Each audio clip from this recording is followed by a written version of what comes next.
చెప్పు. రైతులకు సంబంధించి తెలంగాణ రాష్ట్ర సమితి ప్రభుత్వం వచ్చినాక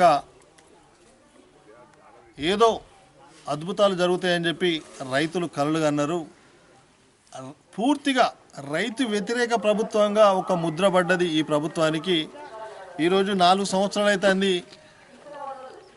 8 మంది రైతులు ముత్తారం మండలంలో చనిపోవడం చాలా బాధాకరం. ఎందుకంటే రైతులకు సంబంధించి వారికి అప్పు ఏ విధంగా అయింది, రైతు ఆర్థిక పరిస్థితి ఏ విధంగా ఉన్నది అనేది ప్రభుత్వంలో ఉన్న ఏ ప్రజాప్రతినిధి అయినా కూడా ఖచ్చితంగా అధ్యయనం చేయాలి. మేము గతంలో రైతులు పొలాలు కోసిన తర్వాత ఖాళీగా ఉన్న సమయంలో ఉపాధి హామీ పని, వారికి చేతి నిండా ఉపాధి హామీ పని పెడితే ఇదే వేసవి సీజన్లో పిల్లలు తల్లిదండ్రులు అందరూ కలిసి పనికి పోతే ఒక కుటుంబానికి 30,000, 40,000, 50,000 వచ్చిన పరిస్థితులు ఉండే. ఈరోజు రైతులకు వ్యతిరేకంగా ఈ పరిపాలన సాగుతున్నది. ఈరోజు ఉపాధి హామీ పని ఇవ్వడం లేదు, రైతుకు మద్దతు ధర ఇవ్వడం లేదు.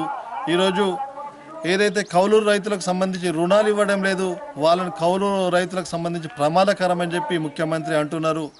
ఈ విషయాలన్నిటినీ ప్రభుత్వం ఇప్పటికైనా పెడచెవిన పెట్టకుండా రైతు ఆత్మహత్యలు జరిగిన ఏవైతే కుటుంబాలు ఉన్నాయో ఈ కుటుంబాలను 20 లక్షల రూపాయలు నష్టపరిహారం ఎక్స్గ్రేషియా ఇచ్చి ఆ కుటుంబాలను ఆదుకోవాలని కాంగ్రెస్ పార్టీ తరఫున మేము డిమాండ్ చేస్తున్నాం.